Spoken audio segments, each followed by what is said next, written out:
For families who have loved ones deployed on USS Eisenhower and Gerald R.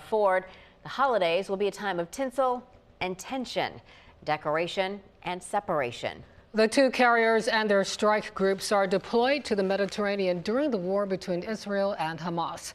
Investigative reporter Chris Horn has more on the support that's available here in Hampton Roads. Yeah, and there's lots of it, Regina. It's the time of the year when we hear songs like "I'll Be Home for Christmas," but this time, those are just words for thousands of local Navy families. Duty and distance stand between them and their loved ones who are spending the holidays in harm's way. USS Gerald R. departed from Norfolk before the Hamas attack on Israel on October 7th.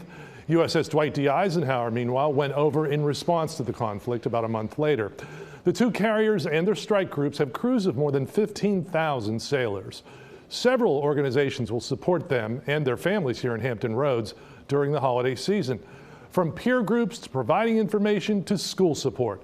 They are helping during this time of tension. And then there's the age-old question, when is daddy or mommy coming home?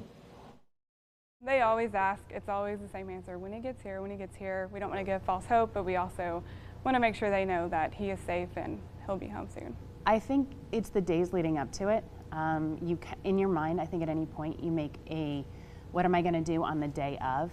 And so it's that, okay, how am I going to handle what my kids are asking, or how am I going to handle my own personal reaction? I think our biggest thing is just finding how to connect with each other throughout the holidays and how we can make that connection from far apart. Ahead in my special report at 6, what those three Navy wives you just heard from have learned about getting through the holiday season when their loved ones are deployed. They also provide resources, and we'll show you how to access more than a dozen important resources for support of Navy families. Chris Horn, 10 on your side.